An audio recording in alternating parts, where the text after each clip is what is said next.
Rich Eisen addressed the armchair analysts and online critics head-on. Shedeur Sanders just received his opportunity, and the backlash arrived immediately. Eisen responded with a clear, point-by-point case explaining why the criticism misses the mark. If you thought Shedeur's rise was rapid, Eisen's analysis puts it in proper context. Here's what he laid out on air. Already speaking in Cleveland high schools. Weekend after, flying out immediately to get to work. But his character's terrible, right? You know, and listen, oh, he interviewed bad, you know. According to who? The New York Giants? No offense, Bert. The same New York Giants that gave Daniel Jones a huge contract and let Saquon Barkley out the door. That's the intel we're trusting here? That was for him to celebrate. He just made, I mean, look, he put in work in college. He had the privilege of being coached by his father. Which we all would love and choose. Turned around not one, but two programs in college football. And then literally for any athlete, being drafted at the highest level is a success story in itself. Rich Eisen delivered a direct response to the critics. He addressed the online claims reducing Shedeur Sanders to Deion Sanders' son instead of evaluating him as a quarterback on merit. Eisen challenged those assumptions and refocused the discussion on performance, preparation, and opportunity. Say Kenny Pickett had strained his hamstring. Shedeur, they say his first day in pass, 9 for 9, 2 touchdowns, no interceptions. Really was just hating on this young guy. Within minutes, Rich Eisen delivered a structured breakdown, addressing each claim with evidence and dismantling weak narratives through clear analysis. He replaced speculation with data and kept the focus on what matters: decision-making, accuracy, leadership, preparation, and game management. The reality is simple. Shedeur Sanders was not given this opportunity. He earned it through performance and consistency against real competition. He accepted the role, met the standard, and handled the moment with professionalism and urgency. No shortcuts, no favors, just results and readiness. Eisen's point was direct. Evaluate Shedeur on his work, not assumptions, and acknowledge that he has justified the opportunity on the field. I've done it at 2 locations already, so it's simple. So that's why when people say I'm not, you know, one of the top quarterbacks or the top quarterback, is what are y'all going based off of? Because I did it year after year after year, and you see the progression. So it's like, obviously it got to be some type of external hate that you have for the family, for the last name, for anything.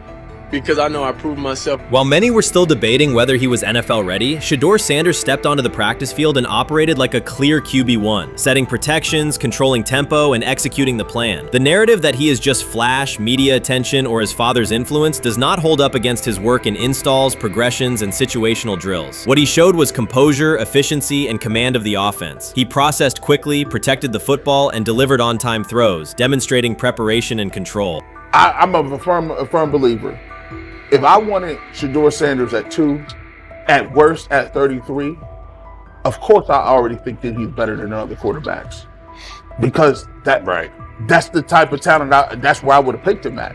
And if he was at 2 or 33, and he still had this same exact skill set, we would be talking about him starting and playing. Right. Well, there'd only be 3 quarterbacks. It'd be 3 quarterbacks, not 4. Not 4, yeah. But since he moved to the 5th round, that's cool. They might have to go along with it. But to me, I think if you ask who got the best tools, I'm going with Shedeur Sanders. From the first day of camp, he was not there to get by. He arrived to lead. There was no hesitation in installs, no lapses in fundamentals, just precise timing, clean footwork, and consistent velocity to every level of the field. He managed protections, controlled cadence, and delivered in situational work, showing command rather than learning on the fly. The approach was efficient and disciplined, with attention to detail and progressions and ball placement that reflected preparation, not improvisation. At the same time, Rich Eisen addressed the narrative directly and backed it with evidence. He laid out clips, context, and performance markers to cut through speculation. Eisen emphasized that Shedeur Sanders did not step into this moment because of publicity. He built toward it through sustained work, resilience, and results. The background, media readiness, high football IQ, and a professional approach was developed over years, not days, and it translated to immediate operational control of the offense. The resistance came from familiar places. Some in the traditional guard still framed mobile quarterbacks as limited and expected the nepotism label to define him. That view did not hold up against what was on the field: composure under pressure, secure decision-making, accurate throws into tight windows, and consistent execution in red zone and 2-minute sequences. Eisen's point was clear: evaluate Shedeur Sanders on performance and readiness. The evidence shows he earned the opportunity and is meeting the standard with accountability and consistency. Yeah, teams didn't draft him because they didn't think he was first-round talent. And the quote we played and that's on the screen, I think is flatly wrong. We all know this shouldn't have happened. Yes, it should have. Watson says he has been mentoring Shedeur Sanders at the quarterback position. The biggest failure in the NFL is now mentoring quarterbacks. The most overpaid underdeliverer at the position is now mentoring 2 rookie QBs and a Super Bowl champ. So what exactly are you mentoring him at? You have had 24 civil lawsuits that you paid off to go away. And when you play, you are as ass as those massage therapists are, apparently. Shedeur Sanders is also a show. It's all about him. It's all about anything else. If you don't see that by now, then you're just blinded. Cleveland's second most talked about player has yet to take a professional snap, and it isn't Deshaun Watson. Rookie quarterback Shedeur Sanders has already captured the locker room's attention and the fan base's enthusiasm, creating a visible shift in the team's internal dynamics. Watson, once the uncontested focal point, now shares the spotlight with a newcomer who has only practiced in shorts. The Browns are experiencing a rapid, unforeseen change in popularity within their roster. Four-man competition. It's not. It's 2 guys versus 2 guys. It's the 2 older guys to be the starter. Yeah. It's the 2 younger guys to position themselves however it may be. Right. Show little improvement every single day, right? So, of all the things I'm watching the first 5 when they break a session, the first 5 with the veterans, with the ones. Who's in there? Where are they going? The ball's going to Jerry Judy, right? Flacco's no dummy, lasts as long as he has, right? He can really whiz it. But as we go on, I want to watch these guys because they probably just got plays installed Tuesday and they're out there running on Wednesday. Shedeur Sanders arrived in Cleveland and immediately commanded attention. The rookie has yet to take a preseason snap, yet the energy around him inside the building and across social media eclipses what many veterans receive in an entire season. Fan enthusiasm is so strong that Deshaun Watson's jerseys are already drifting toward the clearance rack at the team store. In a matter of days, Sanders has become the roster's second most popular figure, while Watson watches his once secure QB1 status and public approval shrink by the hour. Shedeur or Deshaun? Who do you want as your quarterback next year? Honestly, Shedeur. I love Deshaun though. Like, I don't understand all the hate for Deshaun. You get hurt and you get booed, bro. That's foul. That might be the foulest I ever seen. The Browns' social media staff posted a single candid photo of rookie quarterback Shedeur Sanders releasing a warm-up throw, and the response was immediate and overwhelming. Fans saturated timelines with edits of themselves alongside him, while Deshaun Watson's routine practice reps drew comparatively little notice. Although an official Sanders jersey has not been released, unauthorized versions are already moving at a pace that exceeds merchandise sales for several other AFC North teams. The surge in interest marks one of the most intense fan reactions Cleveland has experienced in recent memory. The excitement surrounding Shedeur also triggers a wave of criticism. Veteran analysts, anchored in a 1980s mindset, question whether his style will translate into lasting success. They focus on his NIL earnings, social media presence, and visible confidence, arguing that the image overshadows substance. To them, outward self-assurance appears to be a distraction rather than a competitive asset. Even a simple smile or brief display of personality is cited as evidence that he lacks the measured discipline they expect from a starting quarterback. Critics claim Shedeur Sanders is notable only because of his father overlooking the performance he delivered at Colorado. Many of those same observers ignored the Buffaloes until Deion Sanders made national headlines, yet they now question whether his son has earned the attention. They want rookies to keep quiet, carry clipboards, and wait 2 seasons before challenging for a starting role. Sanders is disregarding that script from the moment he arrived. His presence has already turned Cleveland's quarterback discussion into a genuine 2-man competition before a single preseason snap. Deshaun Watson maintains publicly that the situation does not concern him, but it is hard to believe the pressure is not real. A fully guaranteed contract protects his paycheck, not his standing in the locker room. Sanders, meanwhile, is translating charisma and early momentum into tangible influence with teammates, coaches, and fans, reshaping expectations for who will lead the Browns on opening day. I'm a firm believer. If I wanted Shedeur Sanders at 2, at worst at 33, of course I already think that he's better than other quarterbacks. Because that's the type of talent, that's where I would have picked him at. And if he was at 2 or 33 and he still had this same exact skill set, we will be talking about him starting and playing. Right. Well, there'd only be 3 quarterbacks. It'll be 3 not quarterbacks, 4. not 4. Yeah. But since he moved to the 5th round, that's cool. They might have to go along with it. But to me, I think if you ask who got the best tools, I'm going with Shedeur. Shedeur Sanders has not taken a single professional snap, yet discussion about him has split NFL social media into two camps. One side already argues he should start immediately. The other worries about what that means for veteran quarterbacks like Deshaun Watson. Reporters now line the perimeter of Brown's camp, scrutinizing every inconsistency in Watson's spiral and every precise throw from Sanders during drills. Each well-placed pass is clipped, posted to TikTok, and captioned as evidence of a future QB1. Cleveland is no stranger to quarterback drama, but this situation is different. Rather than cycling through another unproven starter, the franchise is dealing with a rookie who entered with more polish, public attention, and perceived readiness than most first-year players. Fans chant Sanders' name before he has appeared in a preseason game, while the established starter works to maintain his relevance. The atmosphere is not yet a full controversy, it is a countdown. Traditional analysts insist on the importance of experience and respecting the process, yet Sanders is progressing on the timeline set by the supporters who already view him as the next leader of the offense. You first, when you take a look at both of these QBs, who had the most impressive start so far in the preseason? Well, to me, it was Shedeur. I didn't see any interceptions when he was out there. Didn't see anything like that. I mean, don't get me wrong. I don't think Dillon Gabriel did a bad job. I was impressed with the brother, but I'm going to go with Shedeur. You know, the pressure was on him. The spotlight was on him. Stephen A. Smith didn't just call out Dillon Gabriel. He held him accountable and made him rethink his comments. The moment Dillon Gabriel spoke and went after Shedeur Sanders, it wasn't a minor slip. He crossed the line and stepped directly into Stephen A. Smith's wheelhouse. And Smith answered with a clear, direct response that left no room for misinterpretation. The comparisons were emanating from the media more so than anybody else.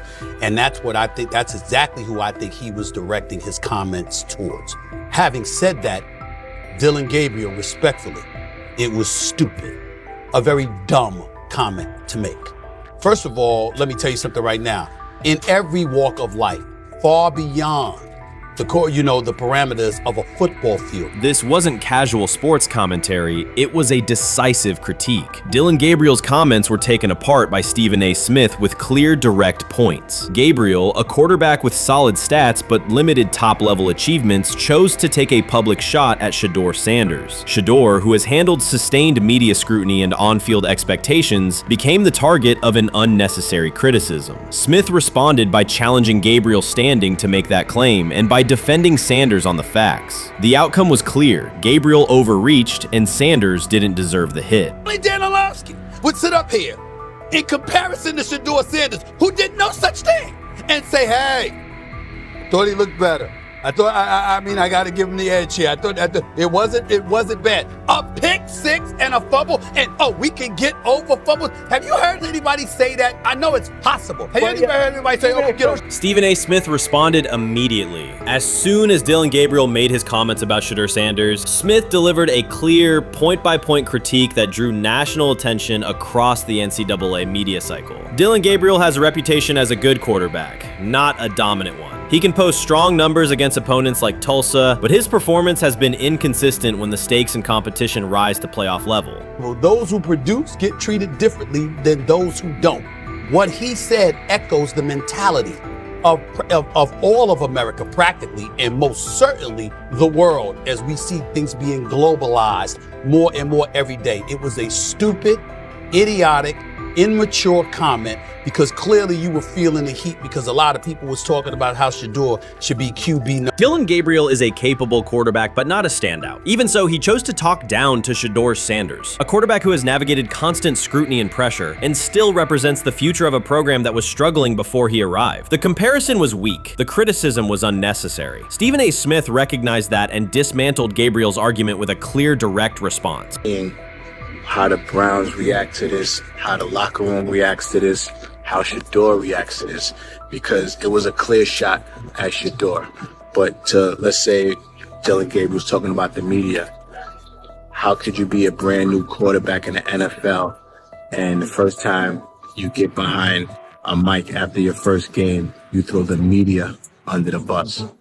That's out of arrogance. Stephen A. Smith excels in moments like this. When Dillon Gabriel made his remarks about Shedeur Sanders, Smith responded with a focused, direct critique. He questioned Gabriel's standing to make that claim, noting that Gabriel has transferred between programs and has not been a Heisman finalist. Without theatrics, Smith laid out why Gabriel's resume doesn't justify taking public shots at Sanders. Smith's point was clear. Targeting Shedeur Sanders, a quarterback central to his program's future and consistently under intense scrutiny, was misplaced. Gabriel's criticism lacked the substance to support it, and Smith methodically showed why.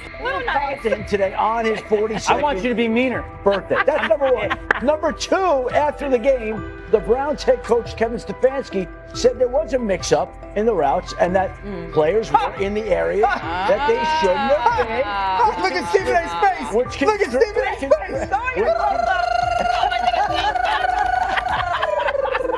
Look at his face. Stephen A. Oh my Lord. The strength of Stephen A. Smith's response was that he didn't just address Gabriel's remarks. He challenged the image around him. Dillon Gabriel often presents himself as an overlooked contender ready to surprise. But the reality is that his profile hasn't commanded broad attention. It's a clear reminder that not every opinion carries equal weight. In defending Shedeur Sanders, Stephen A. was direct and precise. Shedeur isn't just a quarterback. He is Deion Sanders' son, which subjects him to scrutiny far beyond anything Gabriel has faced. Even under that pressure, Shedeur has maintained his composure, shown confidence, and delivered in key moments that helped revive a program many had written off. Stupidity, all of it. I thought it was a clear shot at Shedeur due to the fact that his Oregon coach threw a shot at Coach Prime and Shedeur during their meeting at Colorado last year. But you know what? The cream rises to the top. Let's see what happens this week. I see a lot of the media talking about they think it was about the media and not about Shedeur. And I think that's a chess move. For Dillon Gabriel to take shots at Shedeur Sanders was a miscalculation. Stephen A. Smith made the mismatch clear. Gabriel's attempt to shame Sanders was unnecessary and counterproductive. You don't target Deion Sanders' son when Deion has turned Colorado into primetime television. It underscored that Dillon Gabriel has often played with a chip on his shoulder because the spotlight hasn't followed him. He has been around long enough to compile numbers but not to earn broad respect. That's why going after Shedeur was misguided. Sanders, despite ups and downs, drives headlines. Gabriel's most notable headlines have been his transfers. Stephen A. Smith pressed that point without hesitation, challenging Gabriel's standing and leaving his argument looking like a forced throw that turns into a pick six. You know what? Still needs to thank me a little bit more for that restaurant I treated him and his family to, because it was big time, and stop embarrassing me by going places and trying to use coupons. That's how pathetic he is. The point is that a pick six and a fumble is usually considered a bad day. Stephen A. Smith didn't need to raise his voice to make the point. He presented Dillon Gabriel as a player whose talk outpaces his resume and defended Shedeur Sanders with clear comparisons. That's why he called Gabriel out so directly. The comparison wasn't just unfair, it was forced. Now look at Gabriel's record. The numbers are solid and he can win against average defenses, but the resume lacks defining markers. There's no sustained Heisman contention, no late season surge that reshaped the national picture, and no postseason moment that cements a legacy. The track record reflects steady production, not top-tier impact. That's the gap Smith underscored. Gabriel's criticism of Shedeur Sanders wasn't supported by what he has accomplished, while Sanders continues to carry a program under constant scrutiny. Let's see someone who step up and make some plays out there. Ain't no way. Gabriel Ain't no way. He not built like that. No way. And this one is picked off and going back the other way. Oh my God, why did he stop playing? Now it's a foot race. And that is that. They told me bust out my AP, perfect timing. H-shot, we about to get legendary. Shedeur star the next game, baby.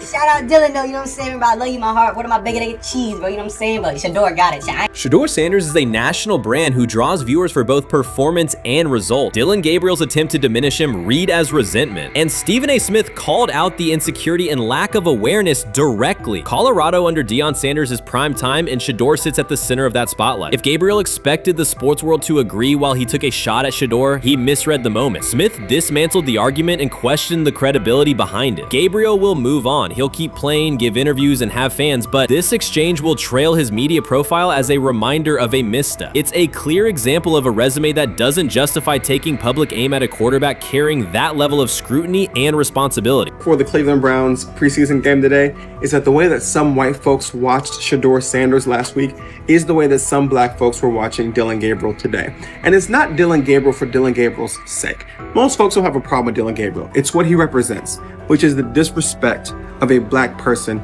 for no other apparent reason than they are a confident black person. Dillon Gabriel thought he was aiming up. Instead, he was placed back among quarterbacks who are good but not great. Stephen A. Smith made the central point. Dillon Gabriel doesn't shape the conversation. Sports are about narrative as much as numbers, and Gabriel's story doesn't move the culture, while Shedeur Sanders does. Smith highlighted that contrast clearly. By the end, Gabriel's credibility had taken a measurable hit. The critique was decisive and sent a broader message to any player considering public shots at Shedeur Sanders. If you step into that debate, you will be held to a higher standard and your resume will be tested. Dillon Gabriel learned that the hard way. You can't fire the owner because he can't fire himself. Yeah, someone's head's going to roll, unfortunately, in this situation, and it's probably Stefanski and Barry. I saw on The Athletic. I don't think that's fair, by the way. Stefanski, that part. I agree. I was saying the other day on my podcast that Barry should be fired, and I said I wouldn't fire Stefanski, but a couple of people made the point of saying, well, if you fire the GM, you got to give him a chance to hire his own coach, which is fair. That's true. So I would fire Barry. I would hire a new GM. If that GM thinks Kevin Stefanski's a good coach, wants to stick with him. The situation in Cleveland has escalated with the NFL. Sources indicate GM Andrew Barry is prepared to move on from head coach Kevin Stefanski if he refuses to elevate Shedeur Sanders. The Browns are weighing a major quarterback change. Leadership appears to be aligning behind Sanders and pushing for immediate action. This is a high-stakes decision about control and the team's direction. I think it's unfair for me to comment in I guess, maybe on behalf of the industry. All I can say is this, the time that we spent with Shedeur, and what he's done throughout his college career is impressive. He's an impressive young man. He's a really good quarterback. Sometimes, fit comes into play. And I'd also say this, there are 4 more rounds of the draft. And then maybe lastly, it's less about where you get picked and what you do after you get picked. That's really the most important thing. Getting to know him over the course of the spring, he has a ton of resolve. Andrew Barry appears to be at a breaking point. Pressure from fans and within the organization to play Shedeur Sanders is intensifying. Barry is pushing for a move towards Sanders, while head coach Kevin Stefanski remains cautious about altering the depth chart. The divide is clear. One side wants acceleration, the other a measured rollout. The organization is under heavy scrutiny, and the focus has shifted to when, not if, Sanders sees the field. Has the 4th highest odds of any head coach this season to be fired. He's clearly on the hot seat. It's been a discussion for really a couple years now, dating back to last season's 3-win season. And he's always had kind of hot and cold seasons. And now the sports books are saying he's 4th on the list. Number 1 is Mike McDaniel of the Miami Dolphins, Brian Dable of the Giants at 2, Shane Steichen at 3, and there is Kevin Stefanski plus 650 to be fired. This has moved beyond tension to outright stubbornness. Rather than elevating Shedeur Sanders, the staff has chosen Dillon Gabriel. The current depth chart looks less like a forward plan and more like resistance to change. Fans have been clear about who they expect to see, yet the organization keeps delaying. Every week without a real evaluation of Sanders slows development and blurs accountability. Cleveland is choosing a conservative approach when a decisive decision is needed, sending a message of uncertainty to both the locker room and the city. Now being the 3rd string quarterback for the Cleveland Browns, was that so much was made out of unbelievable. He actually made the team as the 3rd string quarterback. Like that was a big deal. Like that was somewhat of a surprise to a lot of people. He should have been the 1st pick in the draft. Kevin Stefanski appears to be doubling down to validate his approach. Despite sustained demand from Browns fans to see Shedeur Sanders reflected in chants, merchandise, and constant discussion, he continues to keep Dillon Gabriel in front on the depth chart. The decision functions as an assertion of control rather than a response to momentum. Even with clear signals from the fan base, Stefanski is staying with Gabriel and delaying a full evaluation of Sanders. It is a deliberate choice to maintain his plan and pacing, not to accelerate change. Cleveland is prioritizing continuity over recalibration, keeping any transition to Sanders on hold. But yeah, I mean, the Browns are in a tough spot. They have wasted. You traded a ton of high draft capital to get Deshaun Watson. You've gotten nothing out of Deshaun Watson and missed an opportunity. Like, who knows who they would have drafted? Now, maybe they would have screwed up those picks and the Browns would still be in bad shape. Andrew Berry is likely frustrated watching Dillon Gabriel default to conservative throws while the offense stalls. From a football perspective, this appears to be the hill Kevin Stefanski is choosing to stand on. Keeping Gabriel ahead of Shedeur Sanders has limited the unit's explosiveness and prevented a full evaluation of a higher ceiling option. Drives end quickly, field position flips, and momentum is lost while Sanders remains on the sideline. Fan patience is wearing thin. Each ineffective series intensifies criticism and shifts scrutiny toward the coaching staff's criteria for the depth chart. With every additional snap for Gabriel, the decision reads less like an open competition and more like rigid adherence to a plan that isn't producing results. The optics are clear. A dynamic quarterback sits while a cautious approach keeps the offense in neutral. If this continues, accountability questions will grow inside and outside the building. What performance benchmarks keep Gabriel ahead of Sanders? When will Sanders receive first-team reps in live situations to allow a fair comparison? The front office must decide whether to preserve continuity or pivot toward a timely assessment of Sanders. The longer the current approach stays in place, the more it signals stubbornness rather than adaptation, and the more pressure mounts to realign the plan with on-field output. I honestly see it happening if the Browns lose a bunch of games. Like if they get 5 wins or less, I see the report coming out now that Stefanski will be fired. I don't want it to happen. I want the Browns to be good, win a bunch of games. I think that they're going to be a team that is slept on and can at least get 7 wins, which is why if they don't, I see Stefanski getting all the blame for that, and there'll be a new coach in Cleveland. Because their players, to me, are there once again. We've talked about the incredible rookie class. The approach in Cleveland lacks consistency. One week, Andrew Berry signals he wants Shedeur Sanders on the field. The next, Dillon Gabriel gets the reps and the plan stays conservative. Through it all, Kevin Stefanski shows limited urgency despite pressure on his job security. Fans are asking for an offense that can push the ball, change field position, and produce points. Instead, the unit leans on short throws and cautious sequencing. Gabriel's play keeps the ceiling low and momentum static, while a full evaluation of Sanders is postponed. The result is growing frustration and a clear disconnect between the front office, coaching staff, and expectations in the stadium. The NFL tried to teach him and his father a lesson. You don't act like that. You don't talk like that before a draft. We'll show you how our game is played. We will watch you plummet all the way. I think he would have gone undrafted except for that owner in Cleveland. And he is the key to everything because he is something of an against-the-grain maverick owner. He's kind of a wannabe Jerry.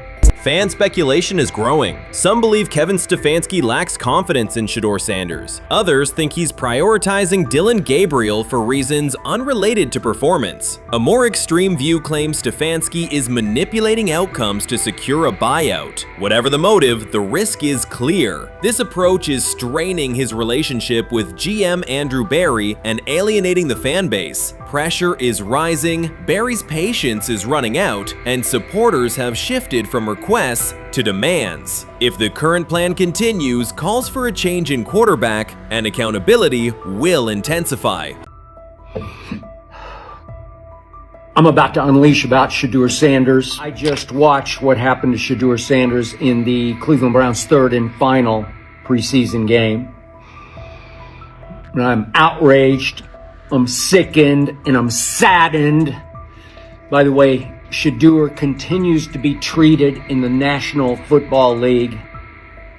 now by those sorry-ass Browns and sorry-ass Kevin Stefanski. The Cleveland Browns are once again mishandling a promising quarterback. Skip Bayless criticized the organization for failing to develop Shedeur Sanders and for misusing his skill set. He argued that the team's decisions are undermining Sanders' progress and turning a major investment into a cautionary example. Bayless pointed to inconsistent usage, questionable play calling, and a lack of clear direction as key issues limiting Sanders. He said the Browns need a defined development plan and stronger support if they expect Sanders to succeed. Skip Bayless delivered a direct, critical assessment this week. After seeing Shedeur Sanders in a Browns uniform, he argued that Cleveland is mishandling the quarterback and undermining his development. Bayless said the team's approach shows poor planning and inadequate support around Sanders. He dismissed excuses about strategy and emphasized the need for better coaching, deployment, and protection. In his view, the Browns are setting themselves up for problems before the season begins unless they establish a clear plan for Sanders. Given the team's recent decisions, his reaction is understandable. Cleveland has a history of inconsistent quarterback development. Shedeur Sanders is a premium prospect, the son of a Hall of Famer, a proven college performer, and a widely recognized figure. The organization should prioritize his reps, protection, and a clear development plan, not place him behind Dylan Gabriel as if he were a secondary option. But I'm going to answer this question by saying Shedeur Sanders. And I'm going to tell you why. I think he's being set up to fail. That's right, I'm going to say it. Okay. Here we are on national television, right? There's been 11 practices, if I remember correctly. He's been starting against, he's been playing against the third unit. He's fourth on the depth chart. And then suddenly you throw him into the start line, and he hasn't had any reps for the first team at all. Think about that. So you're just gonna throw him to the wolves like that, huh? I mean, you know, if he had first team snaps in practice. Yet here we are. Cleveland has one of the most publicized prospects and is handling him like a depth piece. The broader issue is the franchise's long record of quarterback instability and inconsistent development. That history colors every move they make. When the Browns draft a quarterback, fans don't anticipate a long-term answer. They brace for another reset. Shedeur Sanders should be treated as a priority, not as an afterthought behind Dylan Gabriel. Let's give him a chance. Let's give him a chance with the play calling. You know you have an offensive line that isn't playing that well. So what do? Why not just play the short game so he can get the ball out of his hands very fast to run a competent goddamn offense? Outside of that, Shedeur has to be better in understanding that the offensive line that you're working with right now is not adequate. Why not allow the players that are competing for a job, in this instance, Shedeur Sanders, to finish off the 2-minute drill? When Browns fans see another quarterback selected, they brace for another setback. The franchise's recent history, from Johnny Manziel's failed stint to the rocky handling of Baker Mayfield, reflects inconsistent development and short-term decision-making. Against that backdrop, Skip Bayless's reaction to Shedeur Sanders on Cleveland's roster was blunt. He argued the team is already mishandling a premium prospect by treating him as a secondary option instead of a centerpiece for the future. Bayless's position is straightforward. Sanders is not just a name, he brings proven college production, leadership traits, and significant visibility that can strengthen both the offense and the organization's broader profile. Burying him on the depth chart behind Dylan Gabriel signals a lack of a clear development plan and wastes early momentum. Instead, Bayless contends, Cleveland should establish a defined pathway. First-team practice reps, protection and personnel tailored to his strengths, deliberate play calling that accelerates processing, and measured in-game opportunities that build confidence and execution. In his view, the Browns need alignment from the front office to the coaching staff to prioritize Sanders' growth. Continuing to treat him like a depth piece risks repeating the same cycle that has undermined previous quarterbacks. Committing to a coherent plan gives Sanders and the franchise a realistic chance to convert potential into sustained performance. I view things as I got time. I got time to be able to grow and mature, and be able to understand the ins and outs of the defenses and be able to get the good insight from the vets in the room. So I look at it as, a plus. And whenever, it's time for me to play them. Shedeur Sanders rolled into Brown's camp and instantly made the whole practice feel like a recess pickup game. NFL vets suddenly looked like they'd forgotten the playbook and were just trying to keep up. With that being said, I see some balls coming out of Shedeur Sanders at that game, hell and yeah. I'm like, kind of looks like a guy. Yeah, I'm ready. He can sling it. I'm ready to take. I see him, some of the veterans, how they talk to him, mic'd up, see what he's doing in the community. Talk about Njoku there. Joku, Mike Neb. Yeah, once you see, different little interactions and things like that, I know he has the talent. We'll see. It'll be a competition that usually brings the best out of guys, especially young guys. So I'm interested to see how that quarterback situation. Right after Shedeur Sanders tightened his cleats and the Browns settled in for what they figured was a routine camp day, the whole vibe tilted sideways. No blazing comet, no UFO touching down at midfield, just a swagger-charged quarterback striding in like he'd crashed the wrong league and thought, yeah, I'll stick around and run this show. The Browns had no clue what storm was rolling in. You'd expect an NFL team to do a quick scout, maybe pull up a highlight reel or two, but nope. They greeted Shedeur with a shrug, only to watch him seize the field on snap one and run the whole operation like a seasoned pro. First and foremost, he's been the best quarterback in camp. Now look, Joe Flacco ain't had many opportunities. There was a whole day I saw he didn't throw the ball at all. Here's my theory on the situation. They already know who's starting in the number 2 is. They already know. Joe Flacco and Shedeur Sanders is already locked up. You're missing the boat, people. You're missing the boat. Your boy, Kenny Pickett and Dylan Gabriel, they're fighting. Shedeur didn't merely clock in, he hijacked the session. One moment he's loosening his arm, the next he's roasting veteran QBs like faded names on busted draft boards. Defensive coordinators everywhere had the same gut punch reaction.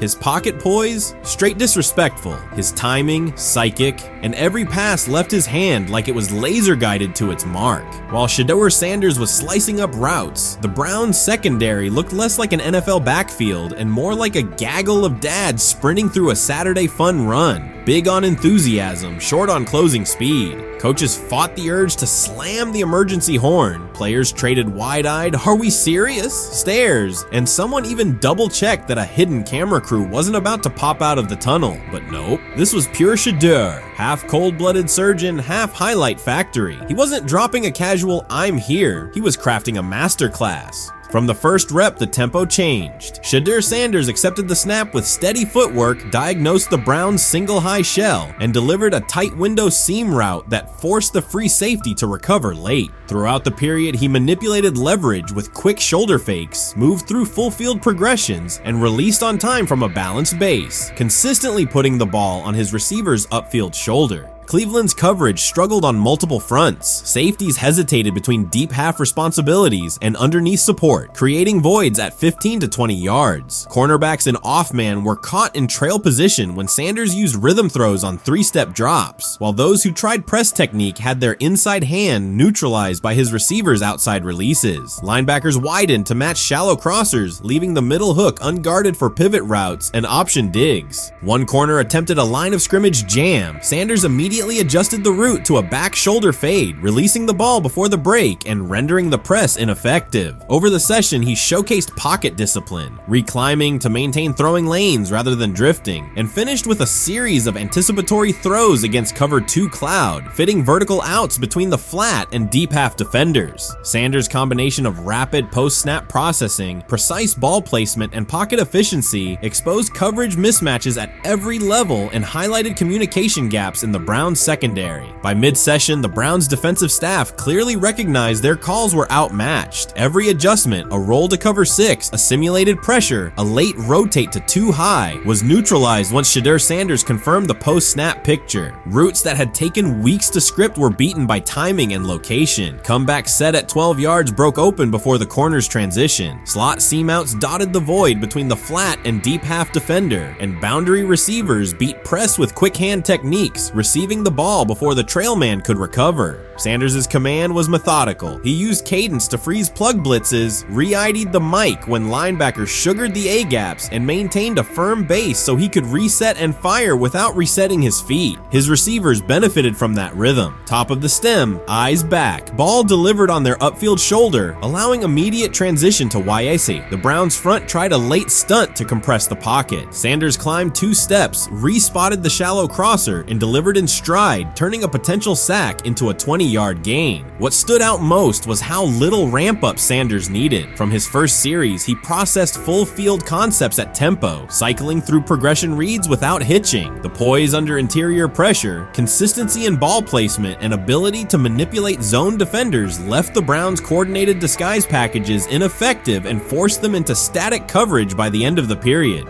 In short, Sanders' efficient mechanics, rapid processing, and anticipatory accuracy rendered Cleveland's defensive game plan ineffective at every level, from pre-snap disguise to post-snap spacing. Imagine there's many people that think Dylan Gabriel's a better quarterback than Shedeur Sanders. I don't care where they were drafted.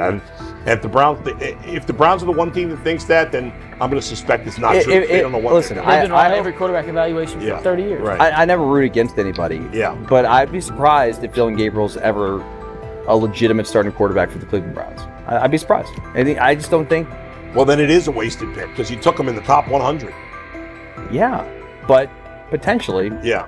May get away with it because of Shedeur. An edge rusher chirped at Shedeur Sanders between snaps, hoping to shake his rhythm. On the very next play, Sanders answered with a 30-yard laser, a deep dig from the boundary side that split the single high safety and the trailing corner. He hit the top of a 5-step drop, kept a firm base, and delivered on time to the receiver's outside shoulder, turning what should have been a routine rep into a sudden change explosive. From that moment on, every coverage wrinkle the Browns tried, rotating from cover 3 to quarter half, flashing a Tampa 2 shell, mugging both A-gaps, was met with a precise counter. When corners pressed, Sanders adjusted the route to a back shoulder fade. When safeties widened, he checked to a glance post. When linebackers bailed, he found the running back on a delayed option out of the backfield. Even late simulated pressures couldn't move him off his spot. He simply climbed, reset his feet, and fired. As Cleveland's defenders rotated through checks, Sanders manipulated them with cadence and eye discipline. He froze weak side safeties long enough to create intermediate windows, then feathered the ball into those lanes before help could arrive. When the Browns finally dropped 7 and matched every route, Sanders tucked the ball and converted 2 separate 3rd and 6 situations on the ground, reminding everyone that his mobility is as calculated as his arm. By the end of the session, the defensive coordinator's call sheet looked obsolete. Sanders had neutralized blitz looks, exposed spacing issues in zone, and forced the unit into static base coverage just to survive the period. It wasn't a camp drill anymore. It was a clinic on timing, processing speed, and controlled aggression, delivered snap after snap by a quarterback who never needed a warm-up lap to own the field. They never planned on taking him. The problem is, like Ocho Cinco said, you got somebody that has endeared himself to the locker room. And guess what? The difference between him and Tim Tebow, the biggest one, is he can play. He can throw the ball. Tim Tebow running around being an H-back, he can throw the ball. And he's done everything he needs to do. He ain't saying nothing. He ain't rocking the boat. He ain't mad about the reps. He ain't mad about none of that. All the people out there want to see is this, like Tyler said earlier. We want to see what he can do with Jerry Jeudy. That's it. I want to see what he can do with David Njoku. I want to see him with Junkins. I want to see him with the first running backs. If you are cooking, if you are beating down the doors with the 3s and 4s, guess what? You deserve more. From the first team period on, Cleveland's secondary looked a step slow. A deep third safety hesitated on a post-snap rotation, leaving Shedeur Sanders free to climb the pocket and fire a 22-yard out that arrived before the defender could plant and drive. The supporting cast around him, players fighting for roster spots, not Pro Bowl invites, benefited from his command. Sanders used tempo to control the defensive front, altered protections at the line, and located throwing lanes so quickly that one receiver didn't register the catch until he crossed the goal line. As the Browns tried new personnel groups, coverage busts multiplied. Starters slipped out for hamstring stretches while rookies rotated in, only to find the ball arriving on their blind side before they'd completed a midpoint squeeze. On a later 3rd and long, Cleveland finally closed the interior rush lanes, compressing the pocket with 3 defenders. Sanders pivoted through the traffic, stepped into a narrow escape window, and, without resetting his shoulders, whipped a no-look pass to the boundary curl for a fresh set of downs. The throw turned a potential sack into an explosive play and left the coaching staff scrambling for answers. The people who are fascinated by Shedeur for whatever reason, whether it's his play, I guess, last year was kind of fun. If you're just like a guy who grew up like loving Deion Sanders and passed that love on down to your kids, I can see why you're like that. The one thing I will give them is you're looking at this quarterback room. If you're a fan of Shedeur and say, why can't he go beat Dylan Gabriel or Joe Flacco or Kenny Pickett? You know, so I do understand that part of it, right? Because why not? Why couldn't he be a Brown starter in October or November? That looks like a quarterback room where everyone will get a chance to start. You made an interesting point. So I tend to have the drip, drip, drip. This was my Johnny Manziel theory, is that everybody makes mistakes, especially when you're young. But if I see 2, 3, 4, 5, then you've got a plumbing issue. It's not just you didn't close the faucet. So there's about 6 pieces of video in college where Shedeur was a little bit of a brat, whatever. Then there's the legendary cringy draft room. Didn't love that as a B prospect. Then there's back-to-back speeding tickets, both over 90, and a missed arraignment.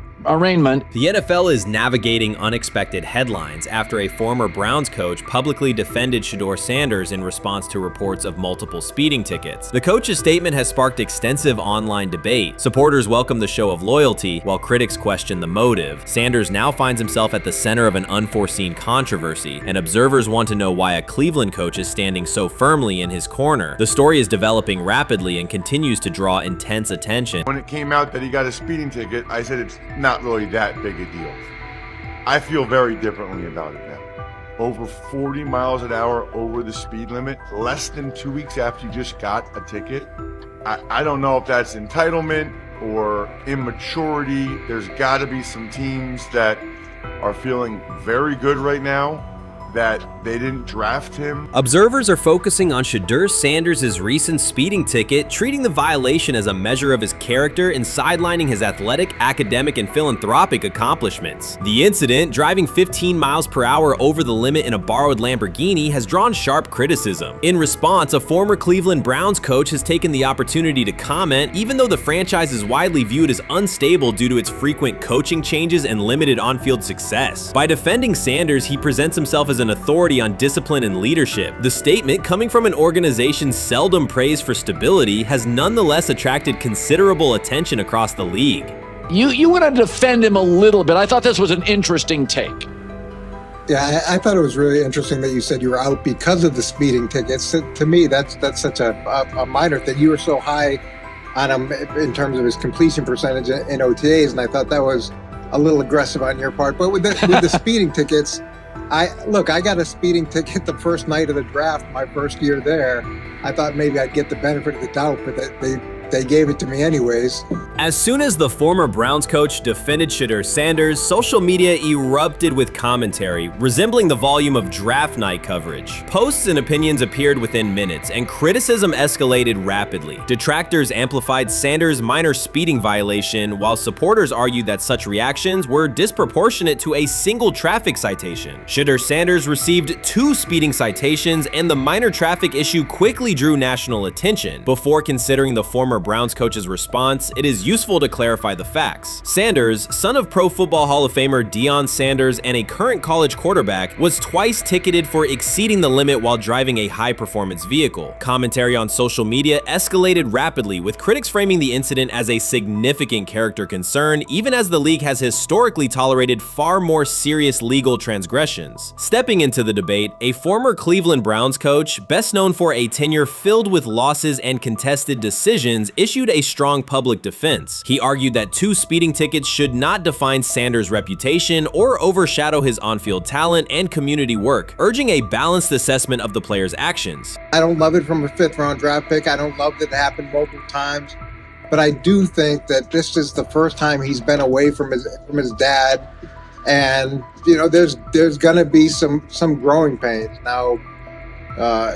Would I sell my stock on it like you are? Not because of a couple speeding tickets, especially in light of the problems that Brown's quarterback room has had to deal with legally in the last few years. I mean, this is nothing. The debate quickly shifted from 2 speeding citations to broader claims about integrity, growth, and leadership. The former Browns coach framed the infractions as moments for personal development and urged observers to view them in context. Critics responded forcefully. Some called for disciplinary action, others questioned Deion Sanders' parenting, and a few sought to discredit the coach himself, despite his professional record already being widely analyzed across the league. The reaction underscores an apparent inconsistency in public standards. Fans often overlook on-field confrontations, heated sideline arguments, and other significant controversies, yet they treated Sanders' routine traffic offenses, speeding without evidence of reckless endangerment, as indicators of serious character flaws. If such minor violations were adopted as the primary measure of morality in professional football, many players would face similar criticism.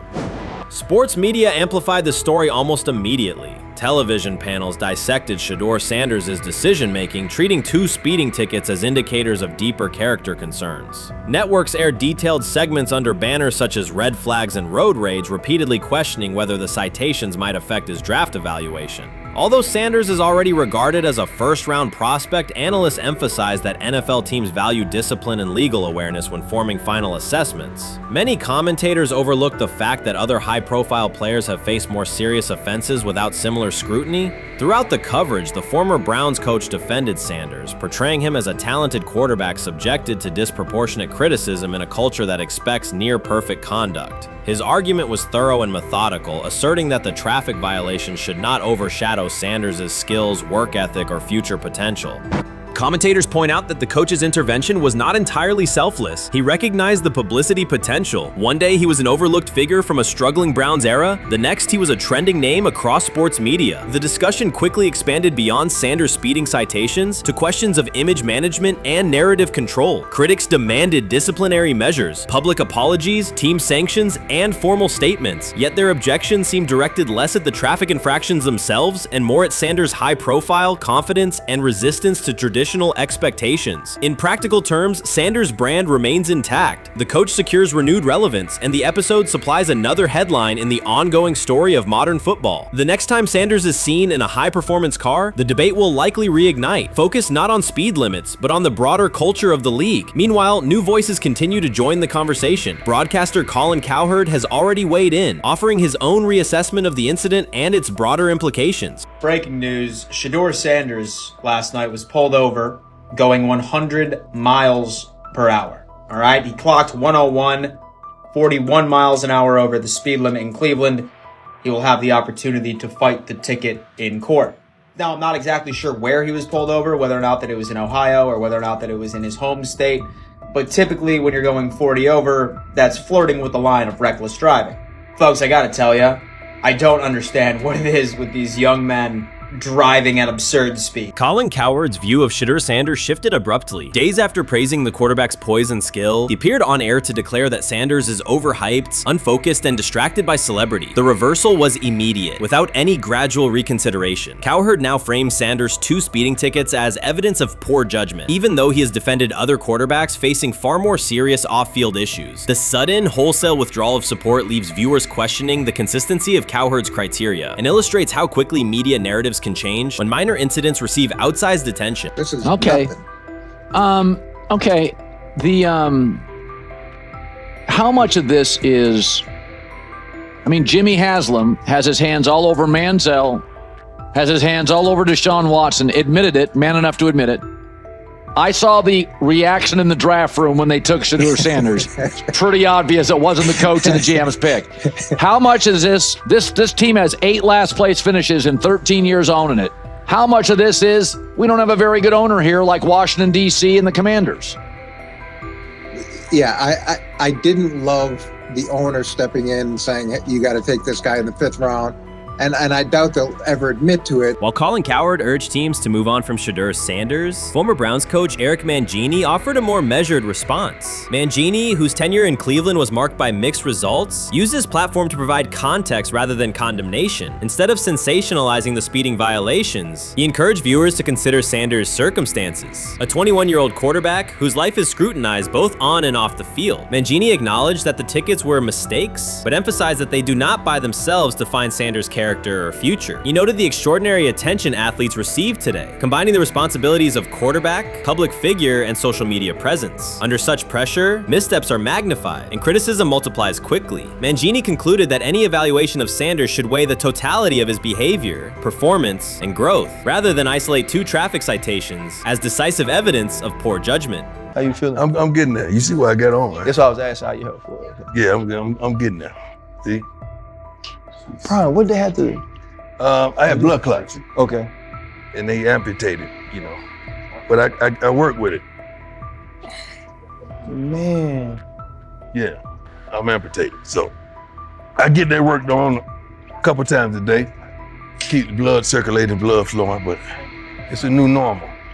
And the best thing about here, we have a whole medical team on the second floor. Right. We have a whole medical floor, which is great. Deion Sanders is shaken, this time not by a hit on the field. In a sudden turn, Ryan Clark has uncovered a serious plot affecting Shedeur Sanders' NFL draft status, and the disclosure is reverberating across the sports community. What once looked like a simple scheduling delay may actually be a calculated effort to undermine Deion's son. The facts suggest intentional sabotage, a breach of trust, and repercussions that could be far-reaching. This is no routine football headline. It is personal, and Coach Prime did not see it coming.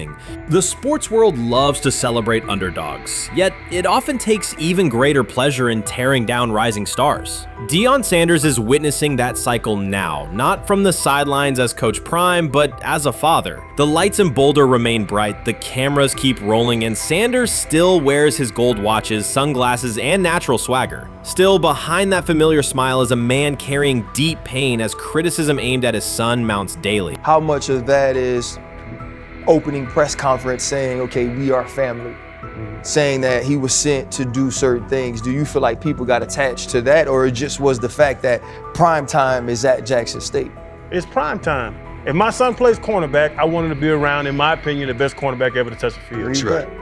If my son played DN, I'd have to talk to you and tell me who's coaching the DNs. That's but right. I was sending my son to play for prime. His pain does not come from critics or losses, but from watching his son, Shedeur Sanders, get pulled into a system where politics outweigh performance. By every metric, arm strength, accuracy, field vision, Shedeur belonged in the top 3 of any NFL mock draft. Defensive coordinators who tried to unsettle him know he never flinches. He owns the unteachable leadership trait that turns strong prospects into franchise cornerstones. Then the narrative shifted. Draft boards that once placed him 2nd or 3rd slid him to 5th, then 12th, and eventually out of the 1st round on some lists. Analysts grew cautious, executives became vague. The statistics stayed strong, and the game film still proved his ability, yet the buzz evaporated.